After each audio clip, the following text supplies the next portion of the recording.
So I this don't being even the know what first to say. session, let's just go around and introduce everybody's characters real quick. We'll start with Nick since he's on the top of my list here. Okay. Kelian, her stage name is Riot. She's a punk rock Tiefling bard. She's with the Revolutionary League, who are known as the Anarchists, who want to bring down all the factions, and that's pretty much her life's work at this point. Right now, she's crashing with her band, more or less homeless, by just day-to-day singing gigs. And your band's name is... Oh, the Poets of Distortion. That's a great band name. It is. I got it off Fantasy Name Generator, of course. Best website. This campaign brought to you by FantasyNameGenerator.com. All of my NPCs are named from there. It's great. McDohl. I am Kelian. I'm an Aasimar who works at the Hall of Records. He's of the Fated faction. And he is secretly a serial killer. That's what we're going to We go only with. know of one.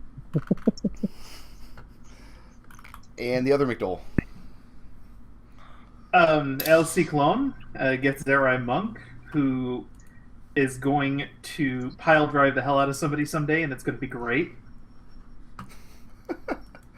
It may or may not be the serial killer. I'm not committing to that yet. But yeah, he's just this guy. And Destil.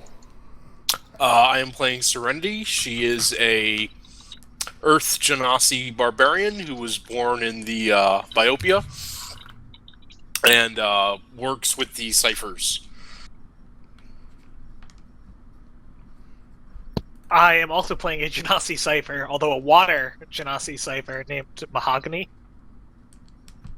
I'm Nodal, by the way. I wasn't willing to wait for Brick Road to say my name because, I want to keep this moving. Yeah. So the first thing that happens in the campaign is you all have a shared experience. Early on in your day, wherever it is that you wake up that morning, be it in your kip or on your, crashing on the couch, your bandmate's kip, or in the gutter, or wherever you happen to be, each of you had a trinket. In session 0 last week, everybody had a trinket. Keyword being had. You wake up and your trinket is missing. Wherever you usually keep it, it's not there. If you usually sleep with it on your person, you wake up and it's just inconspicuously gone. So that's what you wake up to in the morning. That's disappointing. I like that clover. Yeah, it's gone now. Gone forever. That's terrible. I don't like that at all. Yeah, I'm gonna yell my bandmates. All right, who's my pick? I want it back now. And none of your bandmates have taken it. None of them are admitting to it anyway.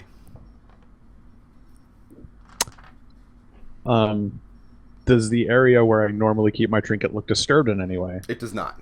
It just looks like it vanished. It just evaporated into thin air at some point in the night. Well, I'm going to frantically search my abode for it then. Yeah, I'm gonna turn my turn things inside out. inside and out. Looking for it.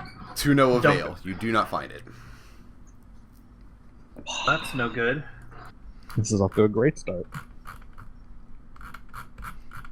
That's a little I'm gonna go in incriminating search evidence of between a friends. scryer. A scryer? Now, what do you mean by scryer? You're looking for, like, a wizard who can use divination magic? Or... Yes. And where are you going to do the searching? And there's a couple ways you can go I'm gonna about head to this. my guild. Oh, okay. Go ahead. That would be the one thing you could do is go to the gymnasium and see if there is anybody there who's willing to help. Another thing you could do would be to go to the Great Bazaar and ask around there and maybe get pointed in the right direction. Another way you could do it would be to go to the Hall of Records, where all licensed scryers in Sigil, all the documentation is kept. I'm gonna go with the gymnasium. The gymnasium, I'm sticking with it. Okay.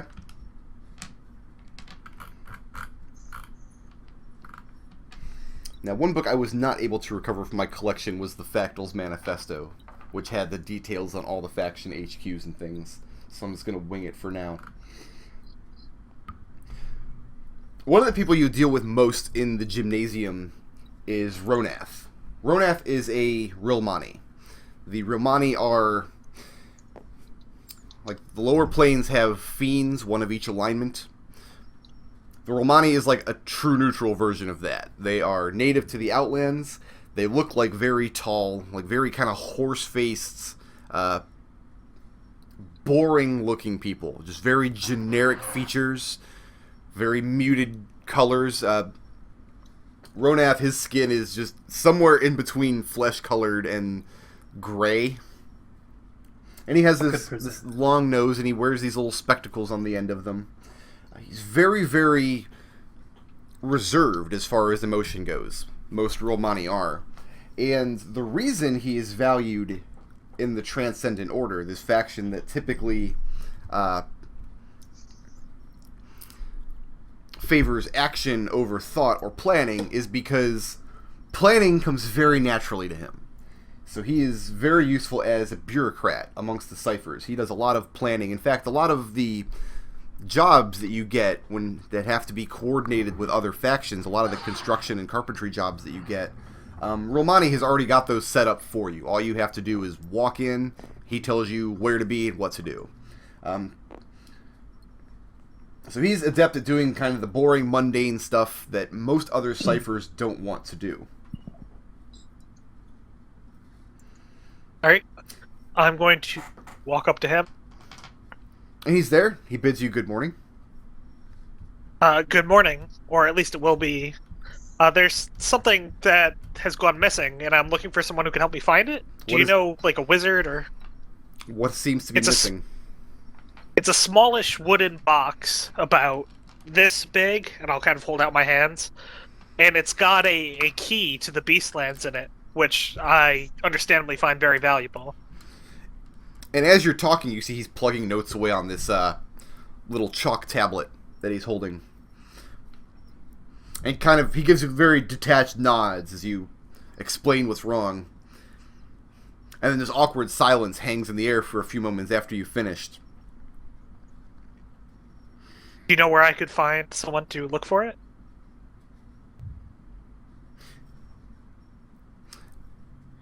He says, I'll have a name for you Hello? by lunchtime. Alright. Good to know. And, in the meantime, do you have a job for me? He doesn't.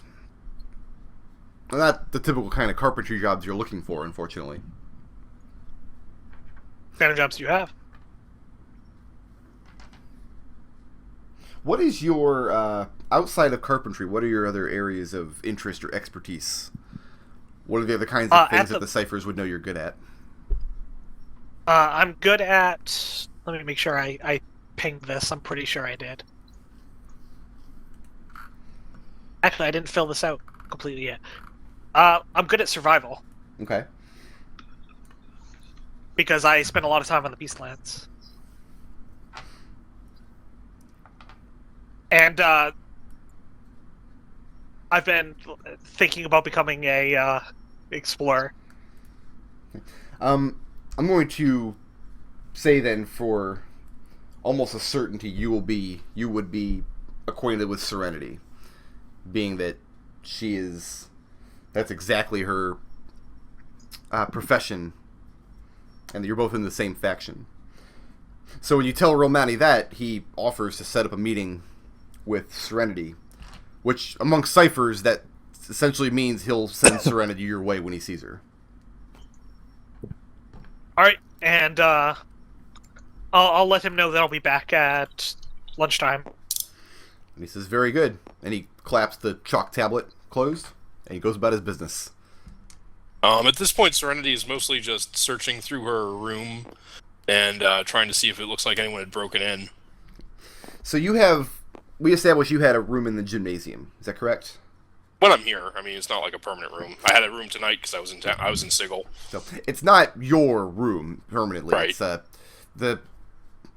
It's just a small room with essentially a table and a bed that you can throw down in for free because you happen to be a member of the faction. So who do you tell that you have goods that have gone missing? Well, first I'm going to look around my room to see if there's any obvious signs it's been broken into. I'm pretty sure I didn't misplace it. No, there's no signs whatsoever that anybody's been in here but you.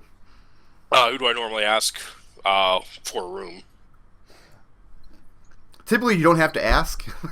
Okay. You just kind of go in and throw your bedroll down. But if you were going to check in with somebody, it would most likely be Ronath. Yeah, then I'll go to Ronath after I've made sure that it doesn't look like anything's been broken. Okay. And in as much as you ever see emotion on Ronath's face, he does seem to be concerned that you have materials missing from your room. And as with Mahogany, he asks for details of what you're missing and when you noticed it was lost. I describe it as a small teardrop-shaped pendant that I always wear around my neck, and that I noticed was lost this morning. And he asks its approximate value. Serenity just sort of shrugs. I never had it appraised. It's priceless to me, though. And he gives you a look of disapproval when he hears you've never had this valuable trinket appraised. But he makes note of it nonetheless and says that the investigation will go along the proper channels. He says he can't imagine that any members of the faction would have broken in to steal anything. No, it didn't look like anyone had broken in, though. I didn't have the door locked. Normally, it's not something I concern myself with. There might not even be locks on the doors, let's be honest. Right. So, after that's taken care of, what is a typical day for Mahogany and or Serenity? Well, if she doesn't have any work, she's probably going to go to the bazaar and get something to eat. Okay. Lots of food truck kind of places in the bazaar. Lots of people who just kind of pull up a cart loaded down with whatever to sell. Ooh, can I get a burrito? More traditional restaurants would be found elsewhere in the market ward, the streets surrounding the bazaar especially. All kinds of places. So, no, any of the carts are good. Is there any place that has good fried rat? Fried rat? Yeah, of course there is. Excellent. They bring in Burrito. a cart loaded down with fresh rat from the hive every morning. It's like Mama used to make. Look, this is going to probably be some of the best food you're going to get in Sigil. Burrito. Ciclon. I'll be. I'll do a cursory look through of my pack where I usually keep the book, and then once I find it not there, I'll kind of just inquire with I'll inquire with the priest who runs the soup kitchen I volunteer at. Hey, what's the priest's name? Or should we go to Fantasy Name Generator? Let's go to fantasynamegenerator.com. What was that website? Fantasy Are there any dashes in there? FantasyNameGenerator.gov. Yep.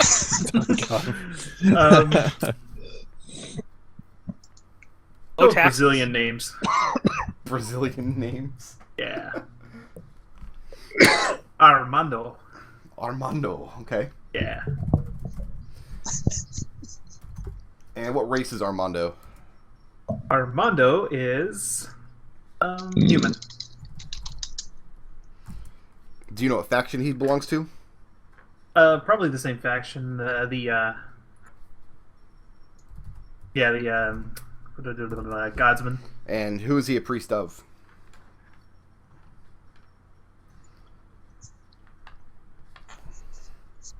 That is a really good question. Alright, then I'm going to assume that Ciclon does not know, and I'll fill that in later. Yeah. Soup Kitchen is not open for the day yet. They typically will open up around evening mealtime. Mm-hmm. But Armando lets you in. Yeah, and I'll ask him, hey, you know, and I last night I know I put the book back in my bag. I usually keep fairly careful account of all my stuff, and when I woke up this morning, it wasn't there. And Armando gives you a well-meaning lecture on the futility of attachment to material goods. Yeah, but it means something to me. And then he sets you to work. Yeah, sounds about right. You have an appointment later today, actually. Well, Do I? I say appointment. It's more of an informal appointment. You have a friend of yours, a former or I guess a former street fighter, but now he does more your line of work, where you do showmanship fighting. Yeah. And he's a Tiefling named Happy. Happy? All right. I like it.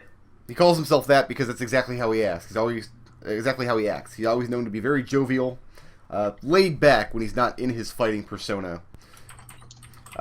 He has gray skin. He has this bright red lion's mane that reads his face, and his most striking feature is his right arm is freakishly muscular. Happy's fight name is Ballbreaker, for exactly the reason you could guess. Oh God. He has a reputation for going straight for the balls. And you have a fight with Happy today in the bazaar. No actual, there's no actual form or plan for it. It's just you guys are going to meet in the bazaar, find a section that you're cordoned off, kind of have a mock fight so people around you can place bets and whatnot. So the idea isn't actually to hurt each other, because that's not the kind of fighting you do. But this is the kind of fight that Happy used to do. Just not so much anymore. That's later this afternoon. Okay. Kelian. Yes. I have two characters I'd like to introduce you to. Okay. The first is Torier. Torier is one of your bosses in the Fated. Right. He's a half-elf. He's a mid-level bureaucrat. You're like a lower mid-level bureaucrat. And he's very well connected through a lot of different back channels in the city. He's the one who gave you your first assassination job. Right. This was about 2 weeks ago. The other character I want to introduce you to is Anastas the Truthful. She is a lawful good paladin, and 2 weeks ago you murdered her. So my question is, how did you murder her? How? Yes. What was the weapon of choice? Garrot.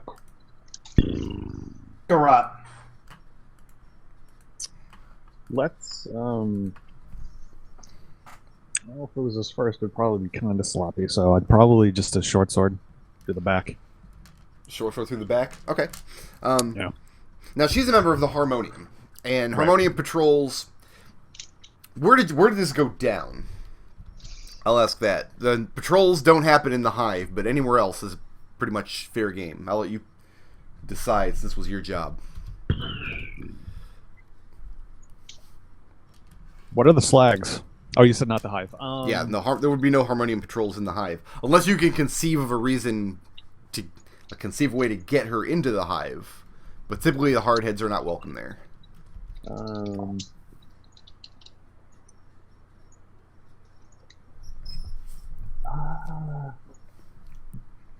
How about behind the workers' district? Okay. Say here-ish. And what is that? Grey Dragon Lane. Okay. So she was patrolling through the clerk's ward with a relatively small patrol. The clerk's ward and the guild hall ward, typically they do better with more patrols of smaller members, whereas opposed to like the lower ward where big patrols are normally needed. So there's only 3 hardheads, and you managed to isolate her in an alleyway and put a sword through her back.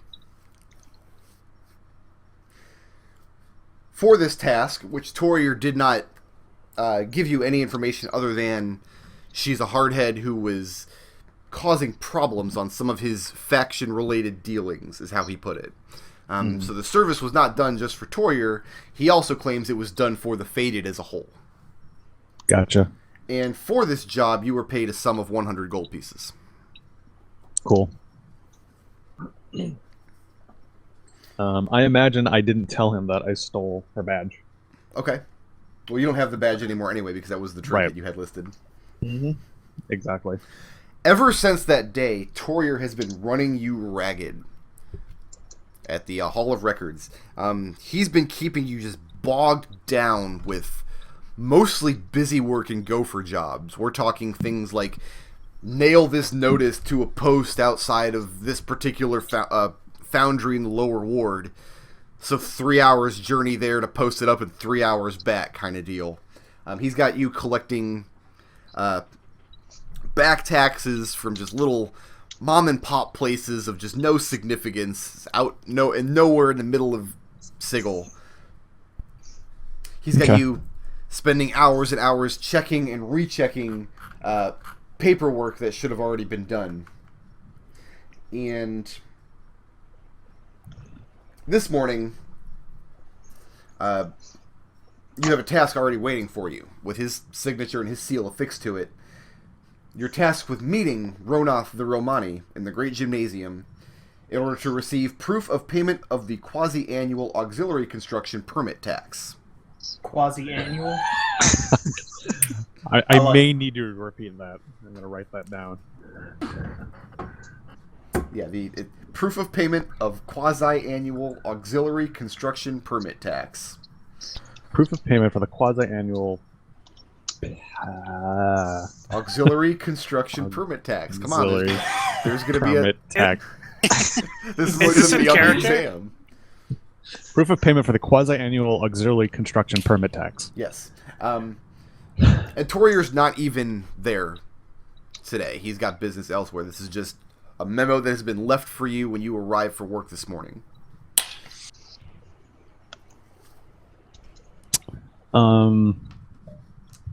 Okay.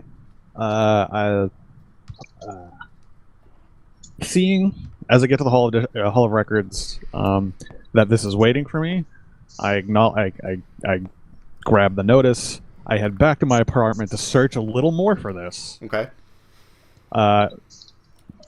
Still futile, and then go do the job. Okay. And that leaves Riot. So after you lay into your bandmates that morning. Yeah, and I demand, like, who was there anyone over last night? Do you have any guests? People are in and out all night. You guys are actually building kind of a name for yourself throughout Sigil. In fact, your band, not your band per se, but a bardic promoter on your behalf managed to hire a handbill manufacturer to litter parts of the lower ward in the hive with handbills of your band. So you have quite a name for yourself right now. All right. In that case, like, if I can't get anything useful out of my bandmates, I'm going to go to the nearest junk shop. Okay. And first I'm going to look around to see if anyone has sold my stuff. That probably is going to be a futile endeavor. But you can start making inquiries along those lines. And that's what I'm going to do after I look around the wares to see. Like, if I look around and I see that it's not there, I'm going to approach the shopkeeper. Okay. Quick question before we get into that. Mm-hmm. What is Riot's... Because you're not currently affiliated with a particular anarchist cell, you said, right? Right. You had a falling out with your previous cell? If work comes up for me, I'm interested, but right now I'm not doing anything. Right now you're not doing anything as far as the anarchists are concerned? Right. Okay. So you wander into a little back alley junk shop that instruments turn up in from time to time. Mm-hmm. And the proprietor is a very old woman. There's something not human about her, but you're not sure what it is. She's definitely not a tiefling, but she's something. Mm-hmm. Let me go to Fantasy Name Generator real quick. FantasyNameGenerator.com. It's the best. Her name is Nolo. Nolo. Okay. And like I said, she typically deals with instruments. To an outside observer, it looks like a junk shop, but she's a bit of a tinkerer. So she's good at breaking down instruments and putting them back together in weird and novel ways. Okay. And I'll ask her. Look, I didn't see it among your stuff, but can I ask if you'll keep an eye out for a certain couple of items in case they cross your path? She says she might be persuaded. What's it worth to you? 5 gold to keep an eye out and report back to me if you see him. And I'll pay. I'll pay standard prices back for him if you just hold him for me. At the mention of 5 gold, her eyes get real wide. That's an aspect of Sigil we should probably cover before we go much further. The whole city runs on bribes. Okay. Bribery is just a fact of life in Sigil. So don't expect to get anything done without... They call it garnish. Greasing some palms. Yeah.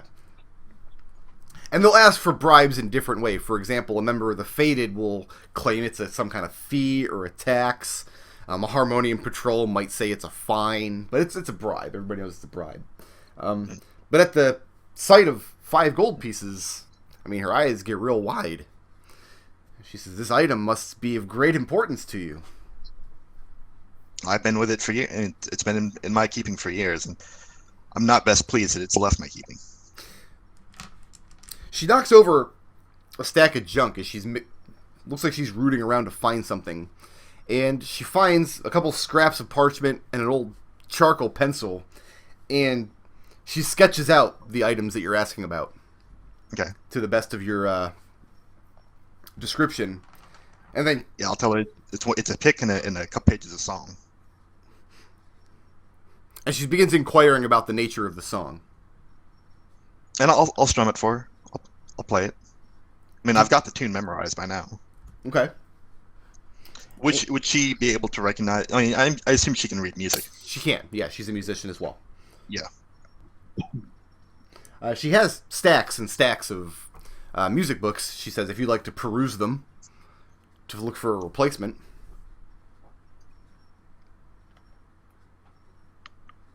And I'll no need. He's a special.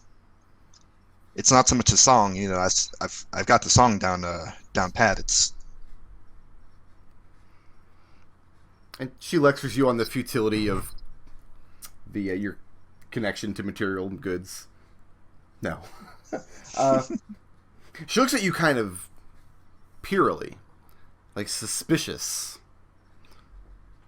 But you paid her good money, and she absolutely will keep an eye open. You've got her undivided attention for the moment. And people are in and out of here all day long buying parts and instruments, musical scores and whatnot. Mm-hmm. She says she will send a tout after you. Send a messenger after you. All right, I'll thank she you. Comes across anything. Cool. Mahogany. Yeah. Back at your shop later that morning, beautiful woman walks in the door. I say woman, although at the first sight of her, you take her for a human girl. Very short, maybe 4 foot something. But after she walks in, you see she has much more sylvan features to her. She has high pointed ears, markings on her face that look glitterily in the light, opalescent eyes. And she walks in very good spirits, with a bright smile on her face, and she greets you good morning before you were able to greet her. Good morning. What do you have kind of on display in the front room of your shop? Since most of what I make isn't really meant as display items, I actually have the driftwood carvings that I make, which are the one thing that I make that looks nice. And I make those by basically looking at a small or larger piece of driftwood and kind of seeing the shape that it should be in my mind, and then just carving away at it until it looks like I think it should. Okay. So you'll see a little flower or a boat. And as she comes in, and she kind of sing-songily greets you good morning, she begins to peruse some of these creations, and she kind of oohs and ahs at them. She's very much impressed at the level of artistry on display. And she does that for about a minute before she turns and asks, "Can you build bird cages? Probably. What kind of bird cage are you looking for? Well, it has to be made out of a very specific kind of wood that not many woodworkers can deal with. She describes a kind of wood that only grows on the plane of Arborea, and only in the most faraway Sylvan realms, and even then only in soil imported from the plane of Earth. And she says Nothing I've ever heard of, is what you're saying. Exactly. And she says she needs a number of bird cages constructed from this type of wood. Do you have the wood? She says, I could supply the material. I need to know if you have the skill. I would need to see it and see if I can work with it. She nods. She asks if you have any pieces you might show her that look like a bird cage. Is this a thing you've ever built before? No, I don't have any bird cages, but I'll bring her around back where I have like cabinets and tables and stuff like that, like larger pieces. And again, she's impressed as you're showing her around. You take a very chaotic approach to your woodworking. You don't work off of plans or anything. You've got... What's your slogan? Measure nuns, cut once. Measure nuns, cut once. And you can tell as you're showing her these objects that that's very much in line with her own background. This is very much what she's looking for. But she tells you that she can supply the wood.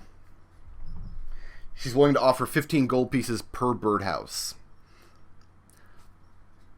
Then she reaches into one of her pockets and pulls out a piece of parchment and hands it to you. I'll take it.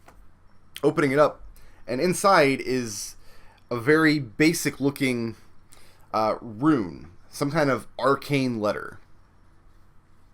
And she needs that carved at the base of each birdcage. Does it look anything? Because remember, I speak Druidic, which is Okay. basically arcane runes. It's not. Does it look it's anything not a like that? Druidic rune, no. Go ahead and throw an Arcana check. First die roll of the campaign. Yeah, if you look at my sheet, I took Arcana off and replaced it with Survival, because that's what I meant to do when I swapped around my feats. No problem.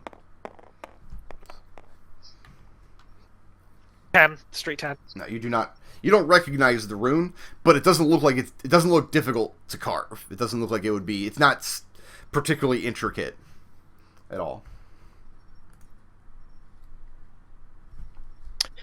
Okay. Yeah, I could probably do that. She says she needs 6 bird cages. She needs them very quickly, and she can have the wood delivered by this evening.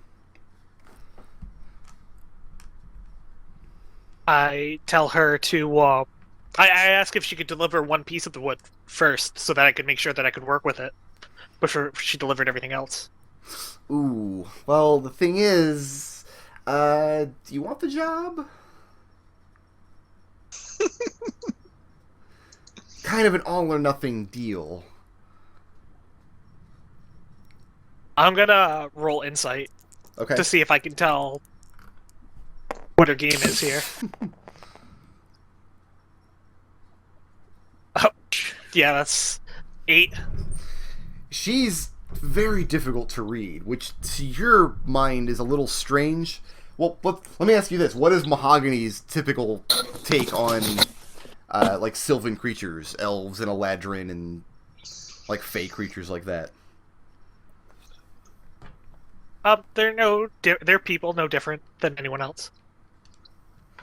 Well, she's definitely different from other people. But you're not sure how. You can't get a particular read on her. She says the thing about the wood is we have it in very short supply. The conditions under which the trees grow are very, very particular. So I don't just have any, like, on me.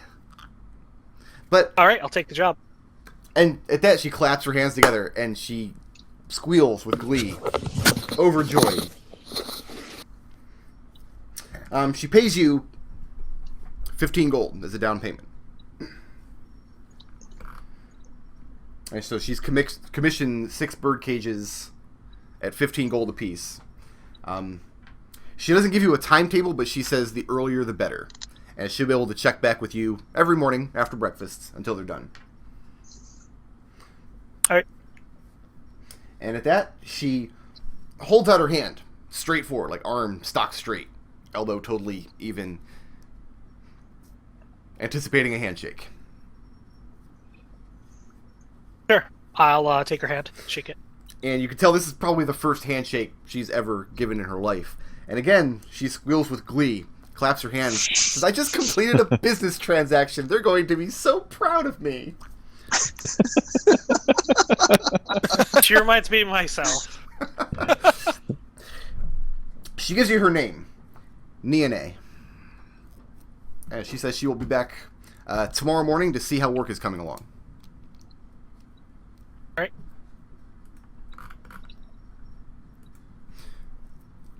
We'll finish up Serenity. What do you spend the rest of the morning doing after you have breakfast at the burrito cart? After having some fried rat, I don't have any work lined up right now, right? No. Ronath,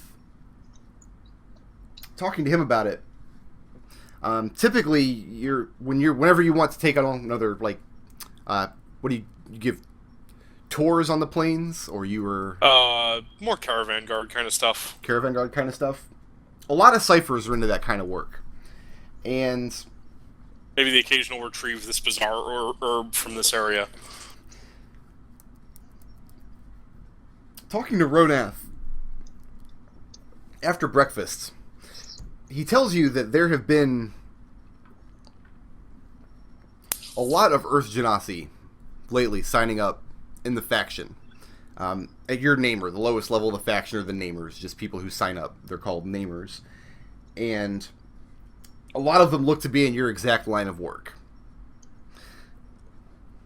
So he says, far be it for me to give any advice, but if I were you, I would look to expand your trade.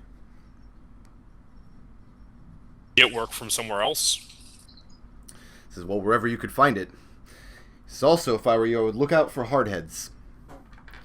He flips through his chalk tablet, opens it up, turns around and shows you a picture. Just a quick sketch of a woman. It says that she was found murdered while you were away. And this murder was notable because where did this happen? It went down in the clerk's ward here? It happened in the Grey Dragon Lane, so between the Workers District and the... So it's notable for happening just like right outside the Hall of Speakers. And the hardheads are looking really hard at Earth Genasi linked to this murder. So he tells you, might be a good idea to keep your head down for a little while. I'll nod and thank him for the information. Hearing that, I might just leave Sigil for a bit. And go where? Back to Biopia. Okay. Kelian. Yes. How do you spend the rest of your morning? Doing the job. So you go to the gymnasium, talk to Ronath. Yeah. How are your dealings with the gymnasium? What is Kelian's outlook on ciphers?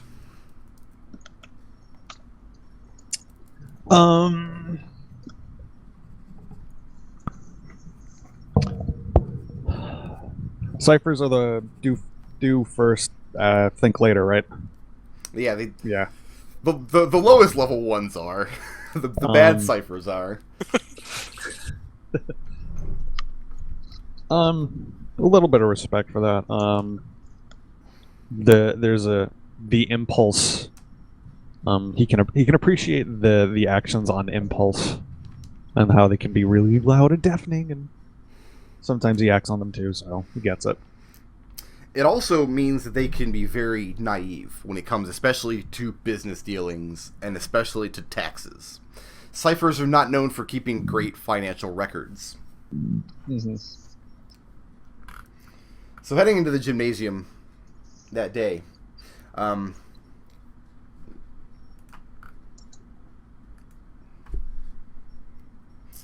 you meet with Ronoff, the Romani, the most popular NPC in the campaign by far so far. And nobody bars your entry. The gymnasium is one of the open faction headquarters. You're not barred from most areas of the gymnasium, and certainly not the center area where Ronoff would spend his time.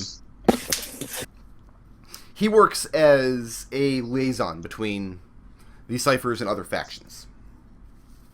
Mm-hmm. Well, I'm telling him I'm here from the Hall of Records, and that I'm requesting the proof of payment for the quasi-annual auxiliary construction permit tax. And all of the words kind of hit Ronoff's ear, and you see him wince a little bit. And do you wear the Sigil of the Fated on you in any way? Do you wear their mark as a way of identifying you? Sure, why not? How so?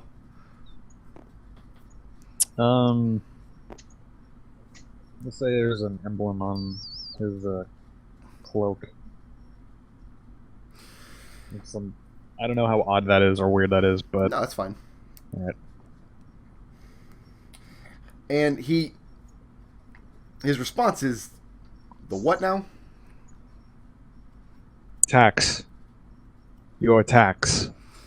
Yes, you people are very fond of taxes. I smile and nod. And he tells Someone you has to be. he tells you to follow him. Okay. And as you're following him over to one of the side areas, where he keeps his pile of financial records kind of to your eyes, in a kind of a disorganized manner, he explains some of the great works that the ciphers do, especially in the gymnasium district of Sigil, and how he thinks it's somewhat untoward that they're constantly being hit with these nickel and dime taxes. I nod, pretending to empathize. It may seem like a lot, but got to keep up the upkeep of Sigil somehow. And this tax was due on what date? He says as he's starting to leaf through a couple of different papers. Do I have the actual date? You have nothing. You have nothing? You have a memo. I shrug. He looks up and he says, "Oh, very well. And in what event was this in relation to?" I'm assuming not on the memo either. No. I sort of show him the memo and be like, this is what my boss told me. And he takes it, looks at it. Torier. Says, "Ah, yes. Typically he comes in person and has more details." He hands the memo back.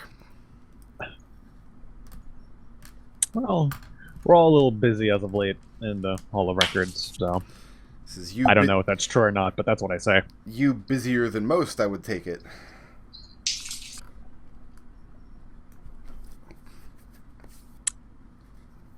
What do you mean? He stands up, and he towers over you by a good foot or so. Really? Okay. He says, "Unfortunately, without more information, I don't have any way to look up in our records whether or not this tax has been paid."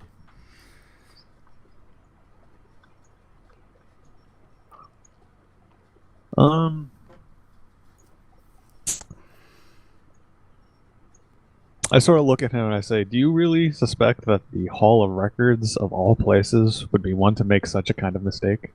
Can I roll persuasion? No need. Alright. He holds up his hand. Says, "Of course not. Far be it from me to suggest such a thing." He reaches into a coin pouch. Brings out 8 pieces of silver. Says, "I assume this fee will be sufficient. He drops the coins into your hands. Is that the actual amount? You have no idea. You have no idea. But I stand up. He's bribing you is what he's doing. Oh, He's saying, I will give you this coin, you make the problem go away. Ooh.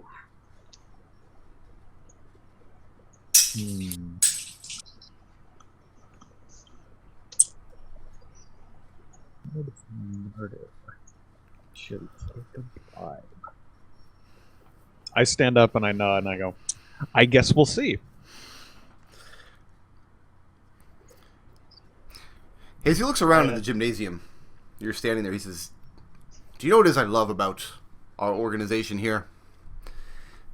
Mm-hmm. And he looks you directly in the eyes. He says, none of my fellow ciphers are poised to stab me in the back. Will that be all? Yes, I believe it will. And I get out of there. Get out of there like quickly, like they're going to chase you out? No. Very calm and poised. Okay. Can't let on that I did that. That's ridiculous. El Ciclon.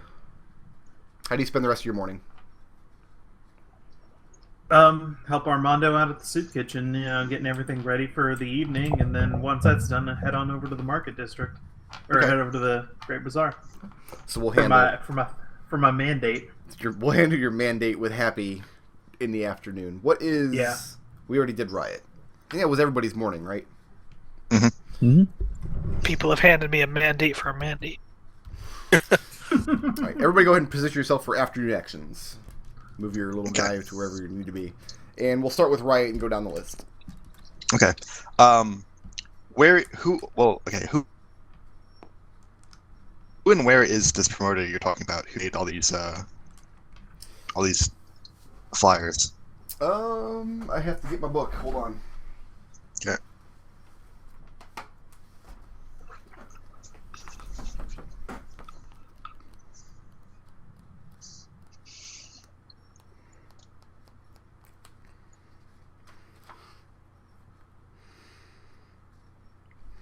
Okay, his name is Harris Hatches. Harris Hedges. He's a 40-something-year-old. Is he human? I think he's human.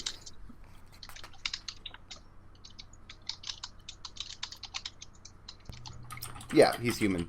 And he keeps his kip near the Trianium. The Trianium is like an unofficial hall of speakers that people go to if they can't get into the actual hall of speakers. And that's located right here by the Nicopona statue, this big horse statue. It's nearby to here. Okay. I will put myself right on the statue, but nearby it then. Okay. Yeah, I'll go pay him a visit, see if he's got any work lined up, or see if he knows if these flyers are paying off in any way. I mean, you already know the flyers are paying off because you're part of why there were so many people in and out of your place last night was you were celebrating having several rather lucrative gig offers Oh, okay. in various So- places so in the yeah. city. I'll go talk to him about the offers. Okay. See about where my next gig is coming from. On your way there, you run into a very unfriendly face. One of the members of the last anarchist cell that you worked with. Mhm. His name is Yapis. He's a barrier. He's one of the goat centaurs. And what you don't like about Yapis is that he's chronically paranoid and prone to fits of violence. Not a very pleasant person. Okay. His horns are Gotcha. split and painted red. Everything on his face that can be pierced is. And as you're working your way towards the statue, he would actually probably flag you down somewhere in the clerk's ward on the way there. And he clops up the road behind you, calls out your name. I'll groan when us. And said, Yapis, we're through. We're quits, right? What was there an actual event that caused you to leave that cell? I'm going to say we did the job, and I found Yapis so unpleasant to be around that I asked for a different posting. Within the Anarchists, there's not really anybody to ask. There's no like central organization in the Anarchists to ask. People do drift from cell to cell. Yeah, then I made it plain that I was done with the cell, and I would be interested in taking up with anyone else who'd have me. So his response is, "Yeah, that's what I thought too." Funnily enough, he clops up next to you. He's not armed. He doesn't have any weapons on him. Yeah. Then what are you doing here? He says, "Anastas the Truthful. So you took her right out from under us. We almost had her." Who? He says, "Don't make me repeat myself. You know very well who I'm talking about." I've never heard of this man in my life. And when you say you've never heard of this man, you see this just flash of just defiance on his face. He says, "Don't play stupid with me." Listen, Yapis, I'm not even in a cell right now. How could I have taken this person out from under you? You expect me to believe that? You're not working with anyone right now. I would. We've had our differences, but we're still in the same. We still believe in the same cause. He very angrily reaches back into one of his saddlebags and pulls out one of the flyers and holds it up. Says, "What about these bashers? You're working with them. What, did you kill her? Do you have her somewhere?" Working in the strictest sense, Yapis, where we play gigs together. He says, "We were this close. We were this close to pulling down the harmonium from the inside." And he holds up his fingers right next to each other, half-inch apart. He says, "You ruined it for petty reasons." Why do you think it was me? Who else could it have been? Nobody else knew the work we were doing. Nobody else knew the leads we had. You have to remember some vague ideas of a job. Have I ever heard of this person before? You haven't. This name is totally unfamiliar to you. But you know that Yapis and his cell were working on various harmonium jobs. They weren't looking to kill members, or they weren't looking to infiltrate. What they were doing was looking for harmonium patrols that were investigating particular crimes, like harmonium task forces, and kidnapping members of them to interrogate them. Find out what inroads the harmonium were making kind of through back channels. And Yapis was very good at this kind of work. So you would surmise that Anastas the Truthful was one such member of the harmonium that he was looking to snag. And he thinks you have her. So presumably, if I was in his cell for any amount of time, then I would have been along in some of these operations. Oh, absolutely. Yeah. I'll leave it up to you to decide how many and like how involved you were. Because I don't want to make the decision on how much the harmonium hates your character. Yeah. Okay. We'll say that I helped them out a couple times by inviting harmonium members backstage, where he would then do the snatch and grab. Okay. What you do know, though, is that Yapis in his cell, even though he himself is a very violent person, he can throw down in the fight, he can break some legs, but he's never been involved in straight-up murder. That's never been his directive. So he spends a few more minutes grilling you about this Anastas character. He wants to know if you've killed her, if you're holding her. And I'll keep saying I've never even heard of the person. Of this hardhead. Roll a persuasion check. Okay. I like how this is one of the only times I can remember in Flumph history when there's been only one die on the table.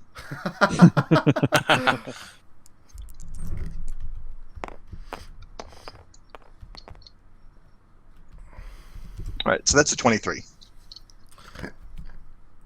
And you tell him you've never heard of Anastas before. And you can see he's starting to believe you. And I'll tell him, but look, this sounds like, this sounds like our business, not just yours. Is there anything I can do to help? Like I said, I'm not on a job at the moment.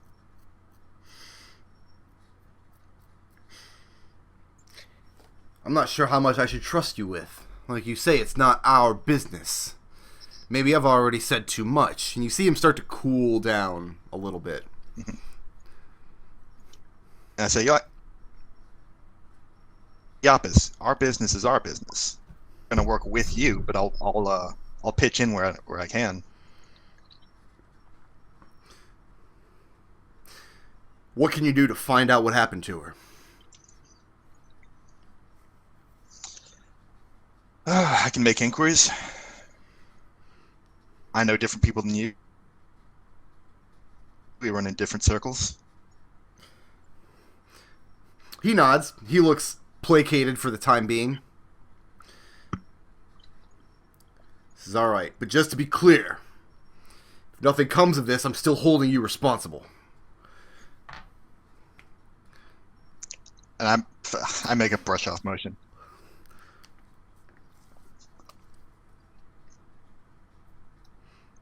And then you head over to Hatch's. And then I'm place. gonna do it.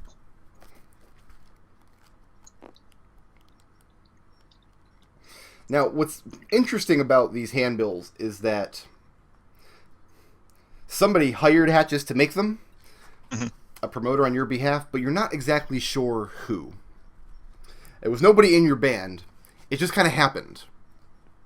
And so far, nobody's asked too many questions about who or why. Okay.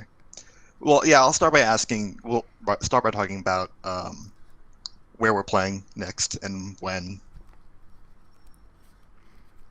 and what the fee is and things like that. So, do you have any of that information? Did you hash any of that out with the other poets of distortion? I'm today's representative from them. We switch off. Next time, someone else will go. Okay.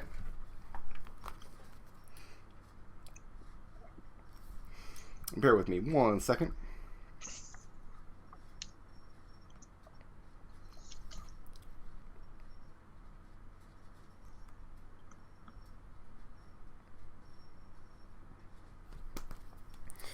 Okay, so going into Hatch's shop, he has a number of scribes in his employ, furiously working on various handbills for merchants all over Sigil.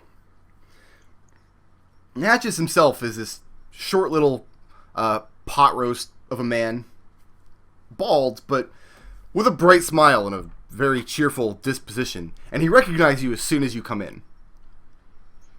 And he greets you in. He says, "Yes, I just drew your face on 300 flyers last week." He says, "Come in, tell me about the campaign, how's it going?" Hopefully he didn't actually draw my face on these. They're crude representations of the various band members in a very stylized way. It's not a very detailed look at your face. Presumably somebody just described you to him in passing. Okay. But no, the handbill you're holding... What I mean is hopefully it's Riot and not Calivia. Right, that's what I mean. Okay, gotcha. It's the Penk Rocker. Gotcha. So he inquires as to how the campaign is going. It's going well. We've gotten some offers. Wanted to know if we needed to run those by you or what how this works. He shakes his head and says, "Nope, paid up front. Flyers are drawn and distributed. If you're looking to commission more work, though, I can negotiate. Always happy to help. What kind of music do you people play again?" Oh, we play the best kind. Play the kind that gets your blood pumping. He says, "I like the best kind. That's my favorite kind." I say, who was it paid for the job anyway? I'd like to give him a little word of thanks. So, the Poets of Distortion. Which you know not to be true. Yeah. Nobody in your band could afford this kind of work. I'm gonna roll an insight check to Okay. see if he actually believe that. Go ahead. Where's the die? The kind of work that he was hired to do was one of his more premium packages, which includes handbills, and then he hires a wizard to cast fly over the hive to drop them down. That's a 21. 21. He seems to think you guys paid for it. All right, then I'll not press the matter further if I don't think that he knows any more than what he's telling me, and I'll ask him. We'll make some more small talk, and I'll say, "Hey, did you hear about some hardhead named Anastas?" And this was pretty near to here, actually. Yeah, it would. So, yeah, I guess I wouldn't know that because nobody knows exactly what happened or where. Yeah, no. Except for Kelian. But yeah, if you that was pretty near to him. If you ask Hatchis about the name Anastas, then you see his face gets a little bit grim, and he nods and says, "Yes, I know of her. She's one of the Harmonium patrols that works these streets near Antipeak. But she disappeared several weeks ago, and no one's seen her since. Damn shame. She was a beautiful woman." Oh, that's too bad. I heard she was a fan. I wanted to invite her to the next show. And you can see he doesn't believe you when you say she was a fan. But he doesn't say anything.